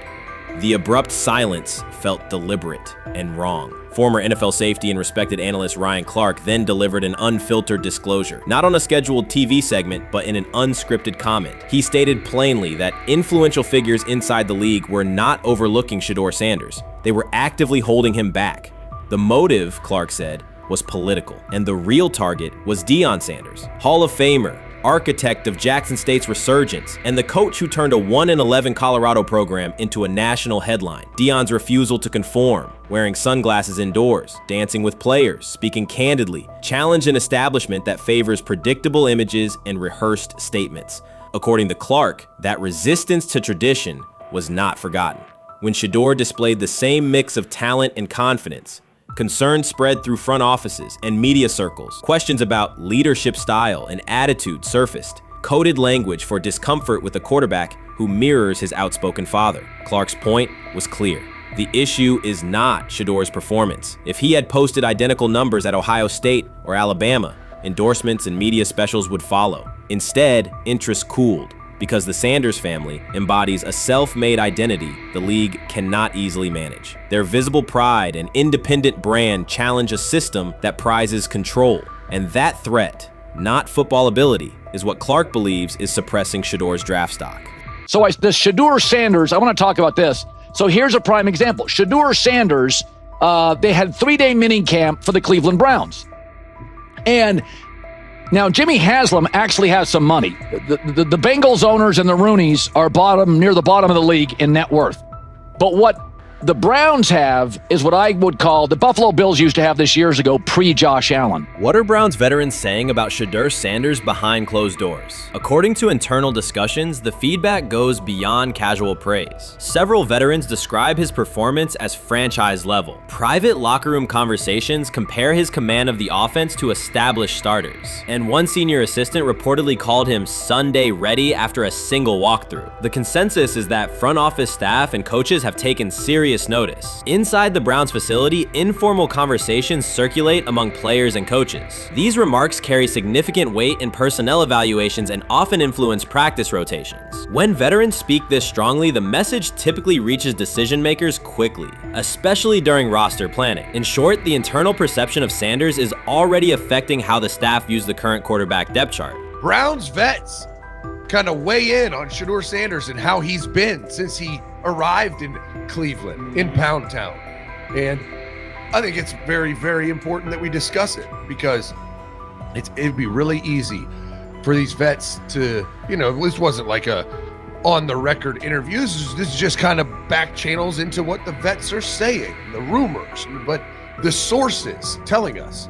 And we have a couple quotes. But Shedeur Sanders, Cleveland Browns, it seems like it's going well. And it's almost like you don't want to talk about it. At the center of the growing internal buzz is Shedeur Sanders, the rookie who entered Berea with late-round expectations but is being discussed privately as a potential long-term starter. This is not a routine camp tale about an extra arm taking practice snaps. Sanders has seasoned teammates, players with playoff mileage, quietly reassessing his ceiling. Observers who overlook these conversations risk missing one of Cleveland's most deliberate personnel moves in years. Sanders is not on the roster because of his surname. The Browns reviewed their quarterback depth, weighed costs, and chose a controlled, development-oriented option they believe can stabilize the position. His presence is already changing practice dynamics. Veterans notice his pocket awareness, adjust routes to his timing, and acknowledge that he processes coverage at an advanced level for a first-year player. Leadership patterns in the huddle feel different. Sanders delivers with precision and composure that challenge defenders to reevaluate their calls. The strategic upside is clear. A 4-year rookie contract offers cap flexibility while other franchises cycle through expensive stopgaps. Coaches and front office staff view Sanders as a calculated investment, not a publicity experiment. Outside chatter still focuses on Joe Flacco's age or Kenny Pickett's development. Inside the facility, however, veterans pause film sessions to dissect Sanders' ball placement and progression speed. Position coaches highlight clips where he works through reads decisively and delivers on time, traits rarely attributed to rookies. Sanders' confidence is measured rather than theatrical. He moves as though the NFL tempo is familiar, and that calm spreads across the roster. Experienced defenders are rechecking the depth chart and asking if the quarterback competition is tighter than publicly acknowledged. Great kid, and whether it's a following that he's earned, I mean, that's something that he's done a great job of interacting with fans, and but he is a great kid. You guys will get to know him more. He's working like crazy, just like all the guys. He's another young man. These rookies, my office is downstairs. As they got to walk by my office as they come in. They come in early. And Shedeur, just like all those guys, he's in there early. He's getting his work done. He has not yet secured the starting job. Evaluations so far come only from brief practice periods, no comeback drives, no national headlines, just steady execution in shorts and helmets. In a league that celebrates splashy debuts, Shedeur Sanders is earning trust rep by rep. Veterans typically withhold judgment until late in camp, yet several are already studying his footwork and timing, which suggests genuine respect. Inside the building, coaches sense that the Browns may have finally found a stabilizing presence at quarterback. Cleveland's recent history underscores why this matters. The team has started 9 quarterbacks over the past 2 seasons, an indicator of instability rather than depth. Sanders arrives with composure, arm strength, and a well-known surname, so any sign of readiness is magnified. Financial context also plays a role. The Browns are allocating a significant portion of the salary cap to Deshaun Watson, whose performance has not matched that investment. To manage costs, the front office signed 4 additional quarterbacks on low-impact contracts. Together, they account for far less than Watson's annual cap figure. If Sanders continues on his current trajectory, that structure could give Cleveland both competitive clarity and much-needed financial flexibility. He's the only person who's come out and say, hey, man, this dude look kind of good, man. Let me tell you what I heard. A lot of people reaching out to players in the locker room and stuff. To me, I think this is it's a red herring. Like, I'm supposed to suspend myself to this belief that he was going to look bad. I've never expected him to look bad to start with. The 5th round quarterback stuff, that's involving perceptions, pre-draft analysis, and other teams Cleveland's veterans have endured every kind of quarterback turmoil, poor reads, major injuries, shaken confidence, and sideline disputes. When a young quarterback like Shedeur Sanders steps in and appears composed rather than overwhelmed, people notice. The attention comes not just from coaches and reporters, but from the linemen and defensive leaders who have watched previous backups struggle. They are not exchanging doubts, they are sharing nods of approval. Sanders demonstrates instinctive pocket awareness, reliable accuracy, and steady poise, qualities that quickly circulate through team conversations. After years of instability under center, the Browns need someone who can remain calm and effective deep into the season. Although expectations have fallen over time, genuine interest is growing. Praise is coming from teammates who rarely commend anyone unless his performance demands it. What do you think is happening in Browns camp? What do you think is going to happen there before I let you go, Lewis? You know, I think it really does all depend on how Kevin is able to, as it relates to Shedeur, work him in enough. Well, one, Shedeur has to earn the right for Kevin and the staff to have discussions about, hey, we got to get him more reps with the ones and twos. We got to get him more reps with the ones and twos when we're going team period, not just walk through or not just 7-on-7 team. Louis Riddick reacted sharply on air after viewing practice footage from the Cleveland Browns. The clip showed quarterback Shedeur Sanders executing a string of precise throws while the Browns head coach watched with a broad smile. Riddick questioned whether the session was focused on evaluation or celebration, arguing that visible enthusiasm from the staff could cloud objective assessment of a rookie's progress. Earlier in the segment, Riddick's tone had been measured once the Sanders highlights appeared. He criticized the perception that a routine practice was being treated like a marquee event. He stressed that coaching reactions should remain subdued until performance translates into game situations. Riddick concluded by calling for accountability and asking the Browns to clarify how they plan to manage expectations for Shedeur Sanders as training camp continues. Couldn't imagine me myself saying, hey, you know what, as someone who has been at the very bottom to try and ascend to like some level of success, I could never imagine going, you know what would be really cool? I'm gonna play a joke on someone like this and make pretend that I'm a GM and I'm drafting you when actually I'm not, and then I'm gonna hang up and just giggle about it. I mean, what the hell are we doing? Seriously, what are we doing when we think that that kind of crap is funny? I don't know. Trying to get likes on TikTok. I don't have the right words for it. Right, Lewis, I'm gonna say this. I don't have the right words for it. Few situations unsettle a former front office executive faster than watching coaches celebrate a rookie quarterback before pads come on in August. In Louis Riddick's view, the Browns staff did more than acknowledge promise. They acted as though they had already secured their franchise leader. Throughout the session, Shedeur Sanders delivered 40-yard throws off his back foot, ran crisp 2-minute drills, and displayed steadiness rare for a first-year player.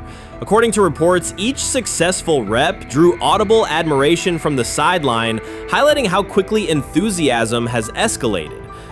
When Riddick reviewed the same practice tape and heard the glowing comments, he challenged the reaction on live television. He argued that a few controlled drills should not override the methodical scouting and development work that normally guides roster decisions.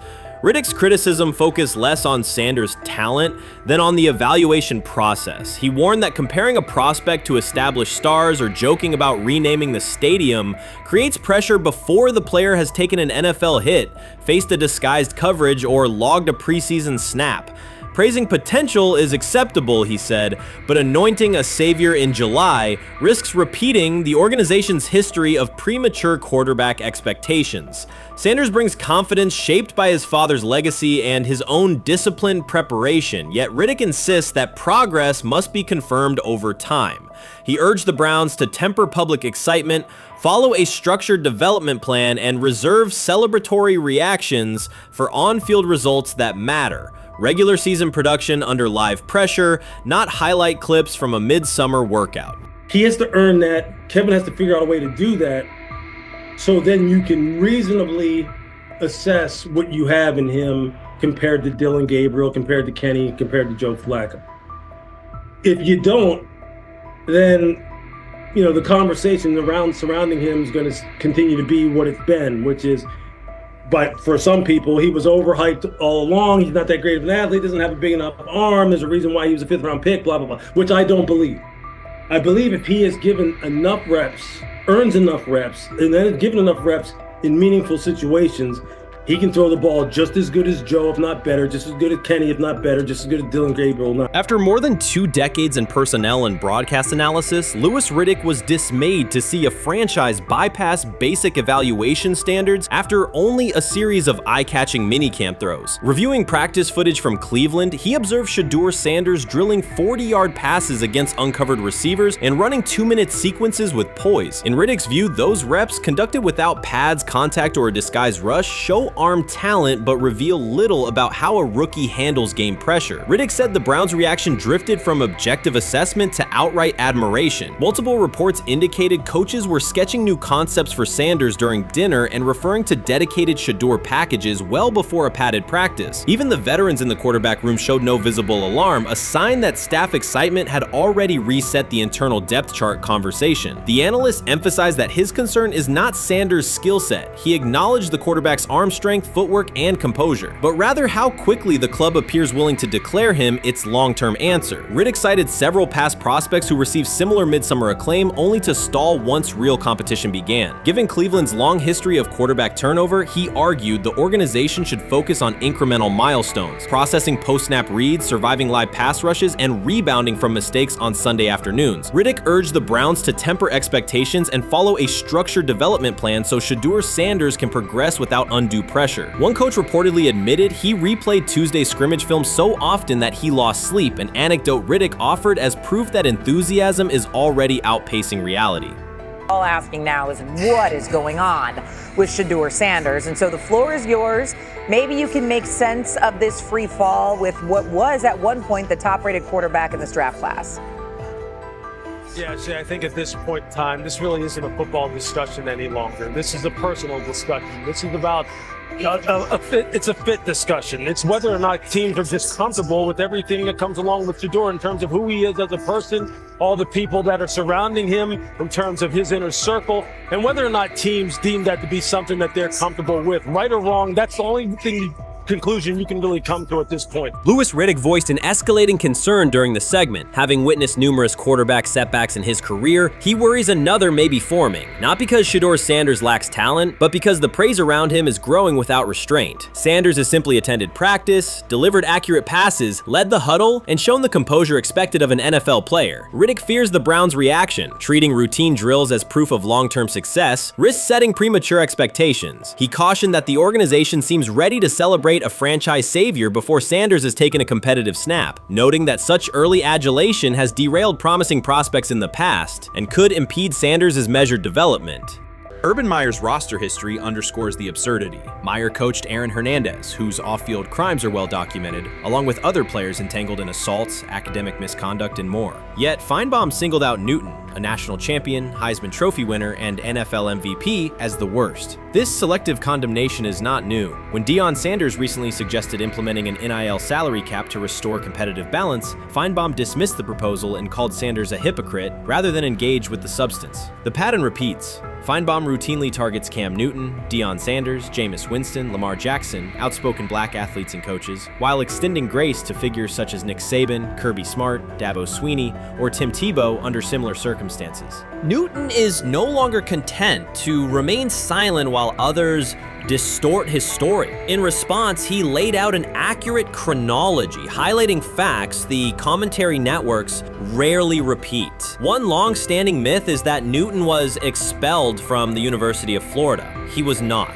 Tim Tebow held the starting job unchallenged, and Meyer had no intention of displacing his star. Like thousands of athletes each year, Newton transferred to find a place where he could play. The move was strategic, not disciplinary. He is with 3-2-2-5-3-17 to transfer to and Moorbeck. Meyer was. Critics habitually resurrect the 2008 laptop incident to tarnish Newton's entire career. Newton has acknowledged the mistake, but its relevance is overstated. The incident did not prompt his transfer, nor did it derail his trajectory. After leaving Florida, Newton enrolled at Blinn College, a Texas JUCO powerhouse, and led the Buccaneers to a national championship while posting dominant statistics. That performance earned him the opportunity to transfer to Auburn. At Auburn, Newton produced one of the most extraordinary single seasons in collegiate history. More than 4,000 yards of total offense offense, 50 combined touchdowns, an SEC title, a national championship, and the Heisman Trophy. Achievement compressed into a single year under intense scrutiny. Even that landmark season is recast by Feinbaum as a cautionary tale. He claims Newton ignored head coach Gene Chizik by diving for a goal line touchdown when told to kneel, jeopardizing the game. In reality, Newton explained that the decision was a collective adjustment made in the huddle after reading the defense.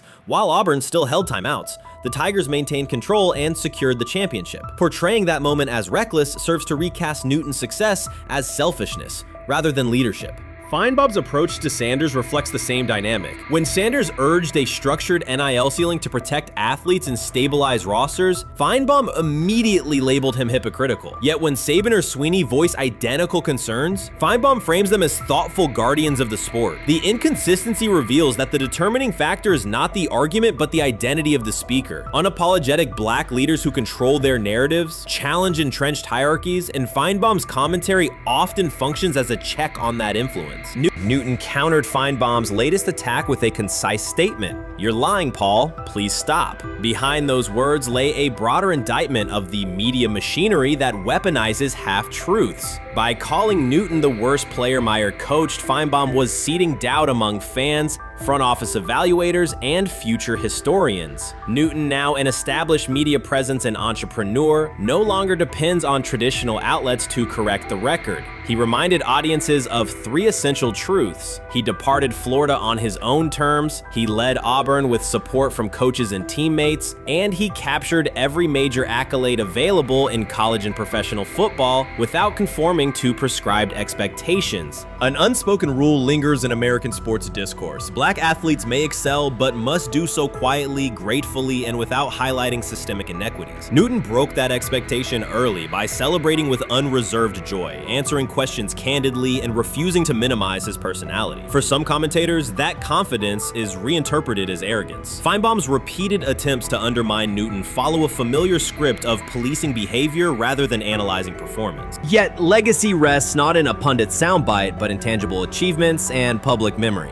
Newton's resume, Heisman winner, national champion, NFL MVP, speaks for itself. Millions of fans witnessed his impact on Saturdays and Sundays. Countless young quarterbacks saw someone who looked like them redefine the position's possibilities. The same is true for Sanders, whose player-first coaching philosophy and media savvy continue to influence college football's direction. Feinbaum's commentary cannot erase these realities. Newton, Sanders, Winston, Jackson, and others have already secured their places in football history. By publicly confronting misinformation, Newton set a precedent for athletes who now possess the platforms and technology to present their stories unfiltered. The microphone no longer belongs exclusively to legacy broadcasters. Newton holds it now, and he intends to keep it.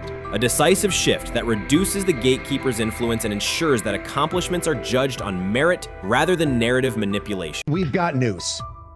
Got news. About my Cleveland Browns. We've got an oblique problem. Obliques are big deals, especially when it's your quarterback. Now, he might be 4th on the depth chart, but he was number 1 in the preseason game last week, and he did a great job. 138 yards, 2 touchdowns. Shedeur Sanders has an oblique injury. That is not good.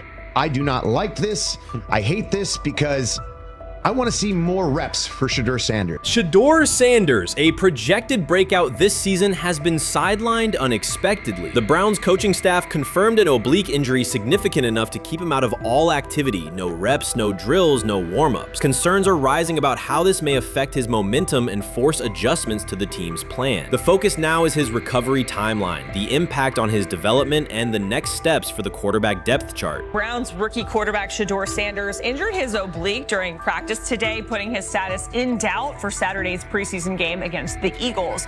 He's the latest quarterback on Cleveland's roster who has dealt with a health issue, joining fellow rookie Dillon Gabriel and Kenny Pickett. Sanders, who is trying to fight his way up the Browns depth chart, started the preseason opener last week and threw to practice. So how concerning is this for Shedeur as he is trying to, again, make his way up the depth chart, be QB2, potentially QB1 in the future? Dillon Gabriel taking Shedeur Sanders' QB1 spot after Sanders suffers an oblique injury is more than a roster change. It signals the staff is choosing urgency over efficiency. You do not replace a quarterback operating near a 70% completion rate with one coming off a 32% outing unless the decision is driven by desperation or poor evaluation. That is not strategy, it is avoidable loss of production. The impact on accuracy, timing, and drive sustainability is clear, and the difference is apparent to anyone watching. Well, here's what we know. I mean, after practice, Kevin Stefanski, the head coach of the Cleveland Browns, was not available to the media, but I did talk to him on the field as the players were coming off, and he told me that Shedeur Sanders complained of oblique soreness during the warm-ups this morning. Shedeur Sanders' absence isn't just a gap in the lineup, it's a setback for the entire offense. He thrives under pressure and makes throws others won't attempt. When he's healthy, every pass has intent, every drive has rhythm, and opposing defenses know they're in for a long day. Replace him with Dillon Gabriel and the defense senses an opening. Corners press tighter, safeties cheat down, and linebackers blitz more aggressively because they don't expect the same timing, velocity, or accuracy. Yes. I mean, yeah, I'm a fan. I'm not even going to try to hide it. Rich gets You guys are fans. Like, you guys talk about the Cleveland Browns quite a bit. Yeah, it's almost annoying to me. It aggravates people. Like, people don't like the fact that Rich talks a lot They about must love Shedeur. I'm here. But it's like, you know, you have a friend, and Right. that friend's child is following in the family's footsteps.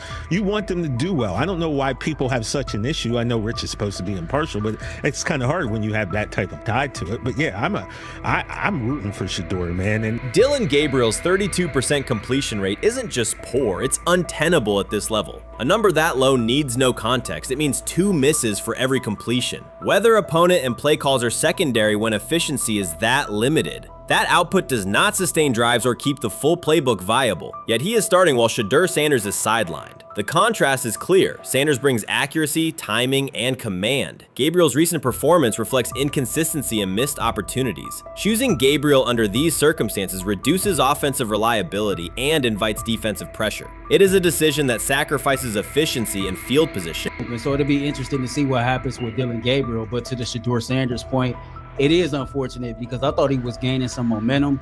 I know the practice that they had before they left for Philly, Daniel Oyefusi reported that he actually took the most reps of all of the quarterbacks. And that was the first time that had happened. It was the first time that he had went ahead of Dillon Gabriel, practicing with the twos, etc. So like coming off that stout performance against the Carolina Panthers, he was gaining momentum. If this were a clean evaluation, there would be no debate. Shedeur Sanders is the clear choice. He's accurate, composed, and consistent with a track record of high-level production. Dillon Gabriel remains a question mark, and not the kind that stresses defense. He's the kind that makes coaches consider leaning on the run to limit risk and protect field position. The reality is that injuries create openings for players who haven't earned them. Gabriel has stepped into QB1 while Sanders is out, but that reflects circumstance, not superiority. We don't know the severity of this oblique injury and whether it will even keep him out of Saturday's game against the Eagles.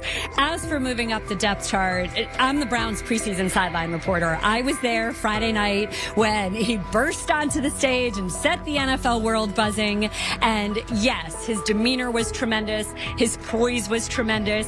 He did the things that were asked of him. But at the end of the day, he wasn't actually asked to do all that much. The real concern is how this could attach to Shedeur Sanders' reputation. The NFL is unforgiving about availability. An oblique injury for a quarterback isn't minor. It affects mechanics, torque, and timing. Even with a strong return, the injury-prone label can linger. For the Cleveland Browns, or any team seeking stability under center, that perception is toxic. Teams don't want a player they fear won't make it through October. That's the risk. Talent doesn't always overcome league politics. Once questions about durability start, they rarely fade. They surface in contract terms, roster decisions, and sideline evaluations. So Shedeur Sanders is injured again? If you were following along on social media today for the Browns' first joint practice in Philadelphia against the Eagles, wow, you were in for a tumultuous ride. I mean, all the reporters, both Browns and Eagles reporters, were pretty much flabbergasted at the fact that Shedeur Sanders was taking 0 team reps during the day, and even Tyler Huntley was getting team reps instead of Shedeur. And then it came out, obviously, everybody's speculating. There's people calling for Kevin's jobs. And before I go any further, I don't blame anybody ever. Meanwhile, Dylan Gabriel's numbers should be sidelining him, not elevating him. A 32% completion rate isn't a dip, it's a warning sign that points to issues with field vision, timing, and receiver cohesion. That's the quarterback taking snaps while Shedeur Sanders is out. Put their work side by side and the gap is obvious. Sanders shows consistent placement, timing, and footwork that reflect high-level execution. Gabriel's recent output introduces variability that shrinks the call sheet and stalls drives. You can't claim the priority is winning while starting a quarterback who isn't reliably delivering routine completions.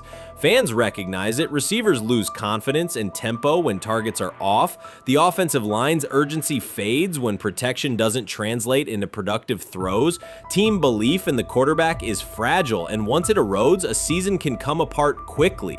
We could be looking at, 3/4 of Snoop and maybe 1/4 of Dylan Gabriel. Not really exciting for the fans. Of course, it would be nice to see what Dylan looks like. Did spend third-round capital on him. Gabriel but and you're a rookie, is not going to be you on want this to get team. healed. You want the reps. You want to take these reps. So what do you do to prepare yourself and get ready? Because, man, when rookies get injured, it's like these reps are so valuable. Yeah, sets him back a lot. We do have some video here. Mike Garafolo had some video of Jalen Hurts kind of helping Shedeur use his cart to get off the field here. Shedeur Sanders changes the entire equation. His presence under center keeps defenses honest, keeps teammates engaged, and expands the coaching staff's options. You can call vertical shots, open the playbook, and control the game's tempo. Dylan Gabriel limits that. With him, the playbook narrows, drives stall, and the defense ends up on the field too long trying to compensate. The Cleveland Browns are not in a position to gamble at quarterback. This is a franchise with a difficult history at the position. With Gabriel, the issues are visible from the stands. A 32% completion rate won't jump to 60% with a few extra reps. If anything, it will decline as defenses present looks they would not risk against Shedeur. And that's the core issue. Shedeur Sanders at 80% is still a better quarterback than Dylan Gabriel at his best. That isn't exaggeration, it's the numbers. If Sanders is a 70% passer when healthy, even a drop to 60% keeps him well ahead of where Gabriel is now. Yet the team is rolling with the quarterback who isn't delivering routine completions. Every week Sanders is out, his hold on QB1 loosens. That's the hard truth. The longer Gabriel stays in the role, the more coaches cite continuity and chemistry to cover what's happening on the field. Every throw and every drive has to be a statement, not just to win, but to erase any notion that Gabriel is a legitimate alternative. In the NFL, QB1 isn't handed back because you used to be the best option. You have to take it.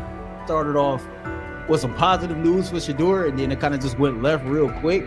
Shedeur got the news early on that if Dylan Gabriel couldn't go, he would get his second straight start in the Saturday preseason game against the Philadelphia Eagles. And then he went on to injure his oblique. For the fans who don't know exactly what part of the body the oblique is at, and what that injury is, and how it can impact the quarterback, can you explain to them what is an oblique injury? It's like up in this area, right? Well, you can't see me, but like right up in here, when you go to throw, like obviously that's all that. So the truth is straightforward. The Cleveland Browns, or any team in this situation, aren't going anywhere meaningful with Dylan Gabriel under center. You can frame it as progress and point to selective highlights, but reality will level it out, and by then the season is already slipping. Shedeur Sanders is the difference between a team with a path forward and a team playing out the schedule. He reads coverages, delivers on-time throws, and forces defenses to respect every level of the field. Gabriel turns the offense into guesswork. The NFL is built on results, and the results are clear. Gabriel's 32% completion rate functions as a warning sign. It doesn't need context, a clinic, or a film session to explain. It signals inefficiency that stalls drives and compresses the playbook. Yet he has been handed the role Shedeur established through precision, composure, and production. That decision undercuts the stated goal of winning. With Sanders, the offense retains structure, rhythm, and threat. With Gabriel, it narrows and exposes the defense to longer stretches on the field. So before your final year at Miami, there's a lot of conversations revolved around Shedeur Sanders. Obviously, I'm assuming you guys have a great relationship. Some of the clips you've seen and stuff like that. What is it like for you to have like this rivalry with Shedeur? I don't have a rivalry with him. That's my boy. So at the end of the day, this whole process, we thought me and him were going to be 1 and 2 the whole time. Whether he's 1, I'm 2, whether I'm 1, he's 2. And so that's just always been, our mindset. It didn't go that way. I thought he was one of the better quarterbacks in the draft as well, even throughout college. A lot of stuff out there on him ain't really the truth, just because they spin it different ways, like they spin stuff about me different ways. But I mean, when he gets his chance, become a starter, I know he's gonna make the most of it, and I'm ready to get back to work with him. After the season, talk some more stuff to him. Cam Ward directly challenged the uneven standards applied to Shedeur Sanders, calling them inconsistent and unfair. By insisting that performance, not politics, guide evaluation, he shifted the discussion from one player to a league-wide problem. Sanders' treatment now serves as a test of how the NFL supports and evaluates emerging quarterbacks. I created a special relationship with him, especially me. First getting to know him 5 years ago when I started working with him. But it did surprise me because he's a good quarterback. It doesn't get a lot of the credit that he deserves. Especially the plays that he made in Colorado. A lot of quarterbacks and coaches are making those plays. And so when he gets this opportunity, I'm pretty sure having soon today that he'll make sure he'll make plays on the field. Cam Ward's public challenge to the treatment of Shedeur Sanders brought the issue into clear view. For months, discussion around Sanders has centered on his profile, major compensation, a prominent Nike deal, and the expectation to stabilize a struggling franchise. Rather than a standard evaluation of a top prospect, he has faced sustained skepticism from analysts, fans, and league voices. Ward's comments underscored that the standards being applied to Sanders diverge from those used with other rookies. By stating it directly, he did more than support another quarterback. He identified a broader problem in how the league responds to young players with significant visibility. The takeaway is direct. Assessments should reflect on-field performance and development, not external narratives. Generational talent. I'm gonna prove him right. I'm gonna prove him right. Don't worry. Oh my God. An article came out today. I'm generational. So I guess it's article versus article. I like that you think that, man. But we all know the truth. What? Trav gonna be first? Are you generational? I'm legendary. That's cool. We can be legendary. Legendary get their ass. We'll start doing it like 5 minutes. Shedeur Sanders entered the league with more than a playbook. He brought a public brand, a family legacy, and expectations unusual for a first-year quarterback. Before his first regular season throw, he was already positioned at the center of attention. Rather than assess him on that reality and his on-field ability, many voices reduced him to marketing, treating visibility as proof of hype instead of performance. Cam Ward pushed back on that framing. His point was simple: judge Sanders by the same criteria applied to other rookies. With Sanders' resume, production, leadership, and composure, most first-year quarterbacks would be discussed as long-term cornerstones. The evaluation should be consistent, focused on development and results, not perception. This is a process with Shedeur, who I know is a buddy of yours, and how do you think both of you guys will end up doing the league? I think we'll both end up being one of the best quarterbacks in the league. I just think the work that me and him are willing to put in, the relationship we have to constantly compete each and every day, to better our craft, for ourselves. I just think it's gonna end up paying off for us in the long run. Do you guys kid each other about who's going first, and how much does that matter to you? Yeah, we play around, we joke around with it. It really don't mean nothing. The draft pick will never mean anything. At the end of the day, you got to show whether you can prove each and every Sunday. You can't just do it 1 year. Disrespect shows up in two patterns. First, Shedeur Sanders is repeatedly framed through his father, Deion Sanders, as if lineage erases his own work. Discussion drifts to pedigree instead of what the film shows. Second, his visibility is treated with suspicion. His audience reach, partnerships, and ability to lift ratings are labeled hype rather than recognized as value. Instead of acknowledging that he drives demand and expands the stage for his team, critics call it an unfair edge. The result is a skewed evaluation. Star power is held against him while on-field production gets pushed aside. The standard should be consistent. Assess the tape and the development, not the last name or the attention it brings. Well, Ward were microfacts. Cam Ward's remarks went beyond defending Shedeur Sanders. They confronted how the league manages star power. The reality is simple. The NFL markets visibility, but resists it when a player doesn't follow the expected script. Rookies are supposed to be quiet, deferential, and grateful for limited leverage. Sanders arrived with leverage, brand reach, major endorsements, and confidence. And that presence was recast as entitlement. Instead of treating those factors as earned advantages, matches, much of the commentary used them to diminish him. Ward called out that contradiction. The same influence the league sells to audiences is criticized when a young player exercises it. His point is a standards problem, not a personality dispute. Evaluate Sanders on his preparation, leadership, and results. Don't penalize him for having a platform or for using the leverage that the modern NFL itself helps create.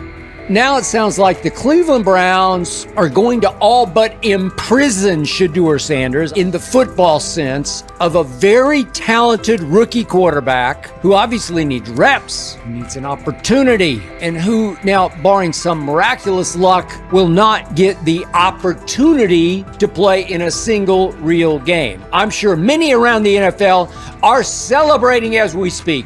They are chuckling about this. Many in the NFL wanted to teach Shedeur and his daddy. Cleveland became the center of the conversation. With Shedeur Sanders attached to a major Nike partnership, the expectation was straightforward. He should be given real game reps. The Browns instead leaned on Joe Flacco as the default choice, treating stability as the safer path while sidelining a quarterback with clear cultural and commercial pull. Each week Sanders didn't see the field, scrutiny grew. Commentary questioned the value of his contract environment and relevance, and fan debate shifted from development to doubt. That wasn't measured evaluation. It was a delay framed as prudence that eroded confidence in the process. Cam Ward reset the terms of the debate. He pointed to an uneven standard. When veterans or other young players secure significant endorsements, it's considered smart business. When Sanders does it at scale, it's recast as ego or hype. Even the scope of his off-field agreements became ammunition against him rather than evidence of market demand. Ward's position is simple. Use one standard. Assess Sanders on preparation, decision-making, and progression, not on discomfort with his platform. Treat visibility as an asset, not a disqualifier. The issue isn't attitude or branding, it's the consistency of the evaluation. Ward called it directly. The treatment has been unequal, and it should be corrected by aligning opportunity with performance criteria. Fans need to recognize there's not a team in the league he'd start for. Not one. That's not ridiculous, that's not unfair, that's not a vast conspiracy. Shedeur Sanders fans are Angel Reese fans. They're just fair weather fans who don't really give a fuck about the sport.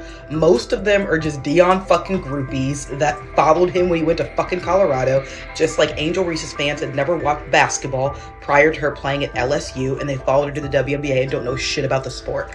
That's it. Now Dion fucking groupies are running around acting like, oh, this is payback to his dad. The timing is pivotal. Shedeur Sanders isn't trying to blend into the league's background. He's shaping the agenda. He drives debate segments, fuels short-form highlights, and moves merchandise at a pace most rookies never approach. By the metrics that define modern attention, he is the draw. Yet, a segment of observers continues to undercut him, not because of shortcomings on tape, but because of discomfort with how prominent he already is. Cam Ward put words to what many could see. Coverage around Sanders has been filtered through reaction to his visibility, rather than a clear read of his performance and growth. The market has already weighed in. Demand is real, not manufactured. Nike's record-level rookie endorsement aligned with that reality, signaling long-term value and cultural reach. This exposes a core contradiction. The NFL depends on star power to sell tickets, fill stadiums, and boost ratings, but it resists stars who set terms on their own. Visibility is celebrated until a player exercises it. The fix is straightforward. Apply one standard. Evaluate Sanders on preparation, decision-making, and results, and treat his platform as the asset it is. If the league benefits from his presence, its evaluation practices should reflect that same reality, consistently and without penalty for scale.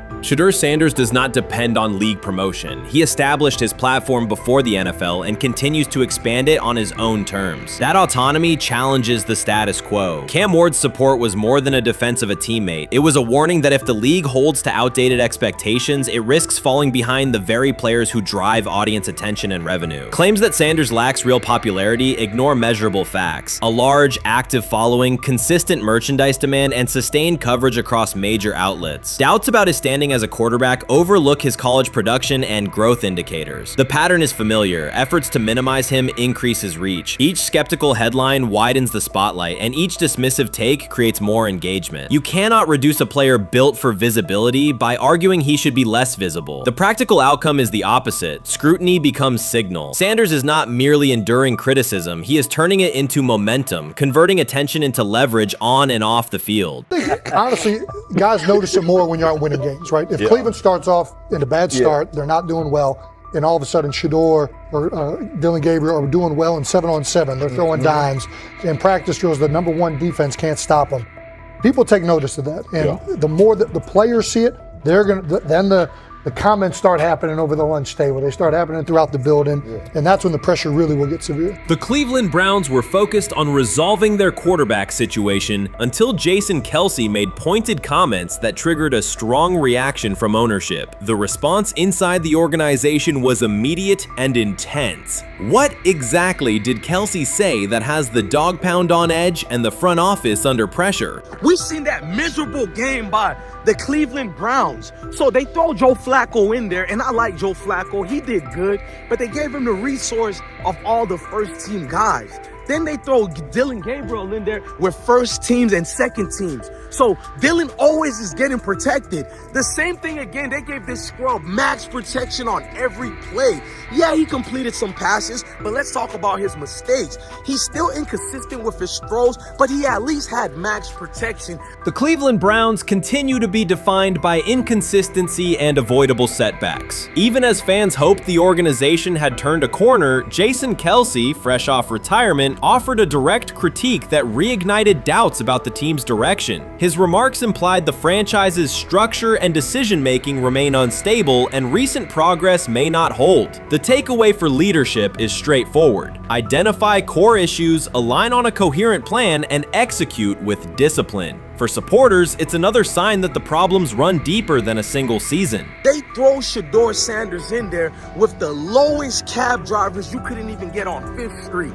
And I'm pissed off, bro, because the play calling was abysmal. Look, even if you don't like Shedeur didn't even get a chance to be trash. Even if you think Shedeur is garbage, he didn't even get a chance to be garbage. That's how awful the offensive line was. Kevin Stefanski still doesn't want to give Shedeur second strings and first strings reps. Why is that? Browns ownership's response shifted from measured to urgent. The pattern is familiar in Cleveland. The team once treated Johnny Manziel as a franchise solution, retained Hugh Jackson for a second year despite results, and invested heavily in Deshaun Watson through a costly trade and contract. These decisions reflect aggressive but poorly aligned planning. The outcome has been continued instability instead of sustained progress. That this was the guy that they wanted to start. He's seasoned, he's experienced, he still has a big-time arm, even at his age, and they open with the Cincinnati Bengals. They wanted that experienced guy. He was always going to be the guy. They were not going to start Dillon Gabriel or Shedeur Sanders in week 1. Kenny Pickett had a hamstring injury. It makes it easy to go with Joe Flacco. And the question isn't and wasn't going to be who's the starter in Cleveland. The question is, who's going to be the backup in Cleveland? Who's going to be the number 2 quarterback when they open the season against these Bengals? Fans still show up season after season, expecting improvement and bracing for setbacks. The usual pattern has been early optimism followed by a gradual collapse. But last season was different. For a sustained stretch, the Browns looked organized and competitive, resembling a functioning team. Couple days, 3 days until roster cutdowns, how do you feel about that? Do you feel like you belong here on this team?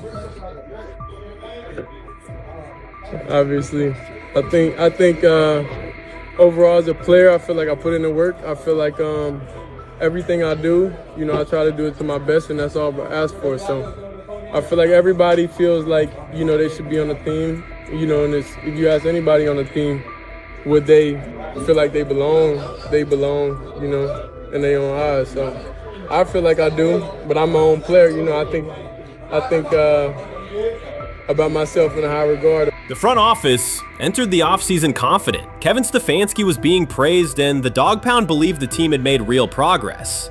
Then Jason Kelce delivered a pointed assessment that cut through the optimism. Fresh into retirement, the former Eagles All-Pro and Super Bowl champion said Cleveland still looks like a team patching over issues rather than building a durable contender. Kelce's view was direct. The Browns' structure is fragile, and the roster is too dependent on perfect health at quarterback. He argued the team is one injury away from losing continuity and sliding backward. Because Kelce has operated inside a stable, championship-level organization, his comments carried weight with players, media, and fans. The reaction was immediate. People took his critique seriously, not as outside noise, but as an informed evaluation of how a successful team should be built. Ownership also felt the impact. Jimmy Haslam's response shifted to urgency, a sign that leadership recognizes the stakes. The criticism arrives in the context of prior high-risk decisions, especially the fully guaranteed $230 million commitment tied to Deshaun Watson. Watson has missed time and shown inconsistency when available, and the contract has constrained flexibility. Kelce's remarks highlight why depth, alignment between the front office and coaching staff, and a clear contingency plan at quarterback are non-negotiable. The takeaway is straightforward. Cleveland must convert last season's progress into a stable framework, protect the quarterback, deepen critical positions, and establish a plan that survives injuries and short-term setbacks. Without that, the games that fueled optimism will remain temporary. If you're a betting man, who do you think starts for the Browns at quarterback? Okay, this is the situation. Kenny Pickett, they actually traded for him. Joe Flacco, no one's bringing Joe Flacco in the building thinking Joe Flacco's going to be the starter. If Joe Flacco is your starter, you got a problem. You have a huge problem. And if they were saying Shedeur was the starter as the 5th rounder, you got a real problem too, because he passed over all these guys in these reps in the offseason in shorts, in bikini shorts, Speedos and stuff.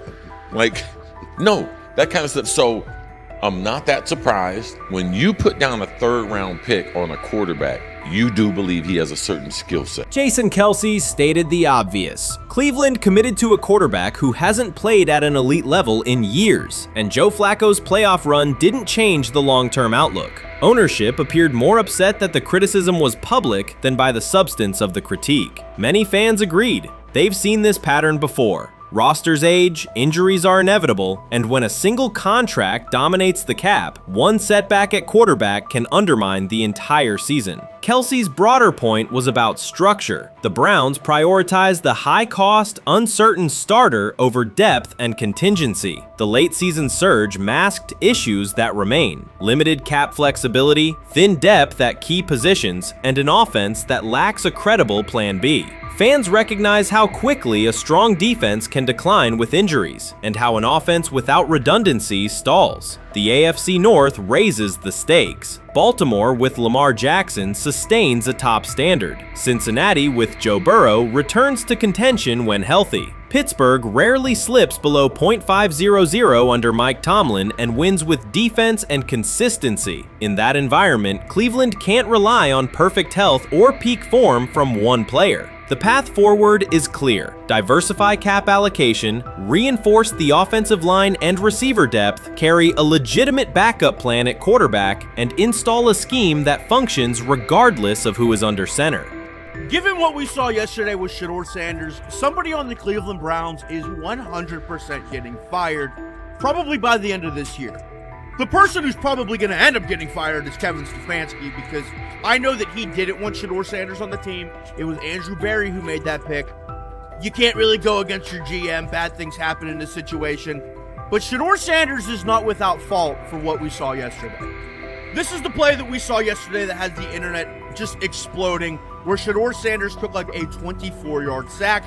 Half of the internet is saying that this is all Kevin Stefanski's fault. Cleveland showed progress last season, but the underlying concerns remain. Jason Kelce highlighted them directly. The Browns' long-term plan is fragile, cap-constrained, and overly dependent on perfect health at quarterback. His comments focused attention on structural issues, roster depth, continuity in coaching, and a sustainable offensive approach, rather than a single hot streak. That criticism resonated because it reflected what many around the league already see. Ownership's reaction underscored the sensitivity. Jimmy Haslam has presided over frequent coaching and quarterback changes, and external scrutiny carries weight when it comes from a respected veteran with championship experience. Kelce's remarks reinforce that last year's Joe Flacco stretch was a short-term solution, not a foundation. The team still needs a durable plan that can withstand injuries and inconsistency. The practical takeaway is clear: stabilize the system, diversify cap usage, and build depth at key positions so the offense functions regardless of who is under center. That includes a coherent development pathway for younger talent such as Shedeur Sanders, with defined practice reps, protection, and scheme alignment. Kelce didn't say anything outrageous. He articulated the gap between a brief surge and a credible long-term contender. I have the faith of a mustard seed. Right, because this is the greatest resurrection since Jesus the Christ. Right, like at some point, Joe Flacco was thinking about getting into TV. Yeah. Right, Joe Flacco didn't have a job, and then now you not only come back and start for the Cleveland Browns late in the 2023 season, but they came back around to you, and you're now the day one starter for a franchise that just 2 years ago was in the playoffs. The Browns' quarterback situation remains unsettled. Deshaun Watson was expected to be the long-term answer, but injuries and inconsistent play have prevented him from reaching an elite level. When the team turned to Joe Flacco after Watson's season deteriorated, Flacco immediately lifted the offense and produced results that highlighted the gap between expectations and reality. That a 39-year-old late addition could outperform a $230 million starter was not just a short-term surprise, it raised fundamental questions about roster construction and evaluation. Quarterback depth has been fragile, and the late-season surge masked broader structural problems. Jason Kelce's remarks made that clear. Cleveland is vulnerable if the starter is unavailable, cap flexibility is limited, and the offensive plan lacks a stable contingency. His critique drew attention to leadership and planning as much as on-field performance. Jimmy Haslam's strong reaction reflects the pressure on ownership. The organization has promoted a message of stability and progress, but Kelce's assessment suggested those gains are not yet durable. The path forward requires a realistic approach to the cap, a credible backup plan at quarterback, and a system that holds up regardless of personnel.